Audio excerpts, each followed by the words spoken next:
Hello दोस्तों, Bollywood shorts में आपका स्वागत है। आज मैं आपको एक फैंटेसी फिल्म दिखाऊंगा जिसका नाम है टेल्स ऑफ टेल्स। ये राजा राजकुमारी के गाने की परफॉर्मेंस को एंजॉय कर रहा था।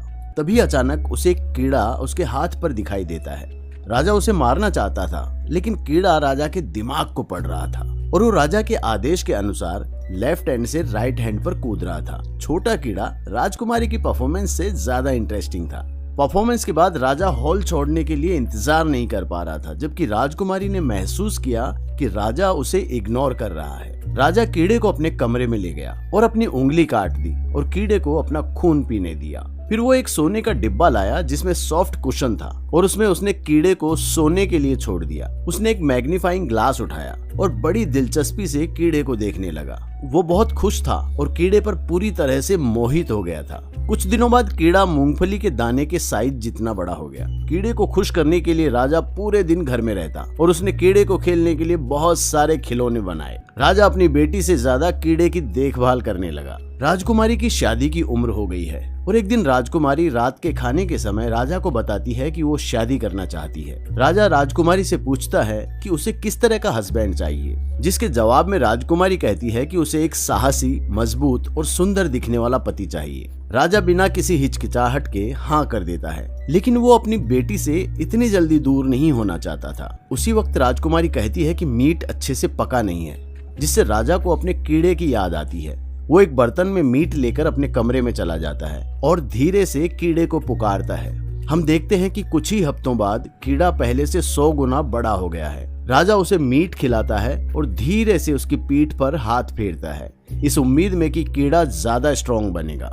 लेकिन एक रात राजा इमरजेंसी में डॉक्टर को बुलाता है और पता चलता है कि कीड़ा बीमार है। वो डॉक्टर चौंक जाता है जब कमरे में एंटर करता है, क्योंकि उसने कभी इतना बड़ा कीड़ा नहीं देखा था। कुछ जांच के बाद डॉक्टर राजा को बताता है कि कीड़े को कैंसर है। राजा कीड़े के मरने पर बहुत दुखी होता है और वो डॉक्टर को इस बात को गुप्त रखने का आदेश देता है। अगली सुबह राजा राजकुमारी से कहता है कि उसने पहले से ही उसके लिए एक पति चुनने का तरीका सोच लिया है। कुछ दिनों बाद राजा एक विशेष जानवर की खाल बाहर लटका देता है और कहता है कि जो भी बता देगा कि ये खाल किस जानवर की है, उससे राजकुमारी की शादी हो जाएगी। पहला आदमी एक किसान है। वो खाल को थोड़ी देर के लिए रगड़ता है और कहता है कि ये एक सूअर की खाल है। दूसरा आदमी एक व्यापारी है। वो इसे बहुत ध्यान से देखता है और कहता है कि ये एक पेड़ की छाल है। वो सभी गलत जवाब देते हैं, जिससे राजा बहुत खुश होता है, क्योंकि वो नहीं चाहता था कि उसकी बेटी उसे छोड़कर चली जाए। तभी एक अच्छा सा, सुंदर सा दिखने वाला योद्धा आता है, जो राजकुमारी को पहली नजर में पसंद आ जाता है। वो राजा से इस तरह के टेस्ट को रोकने के लिए कहती है और पूछती है कि ये किस जानवर की खाल है।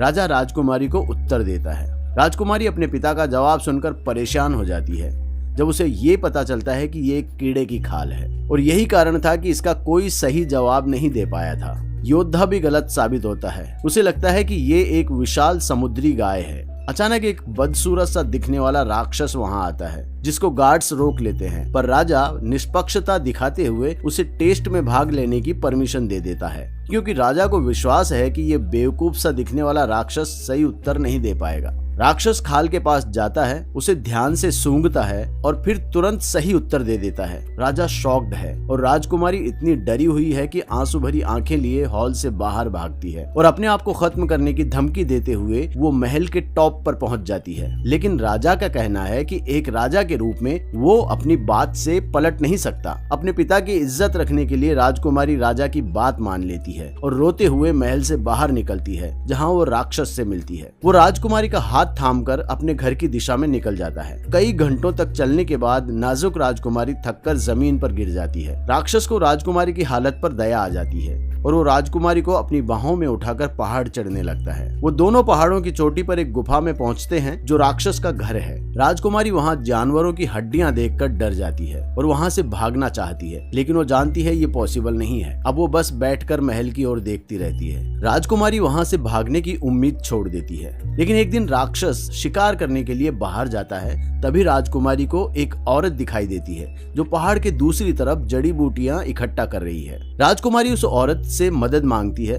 वो औरत उसे बचाने के लिए तैयार तो हो जाती है, लेकिन वो अकेला ऐसा नहीं कर सकती।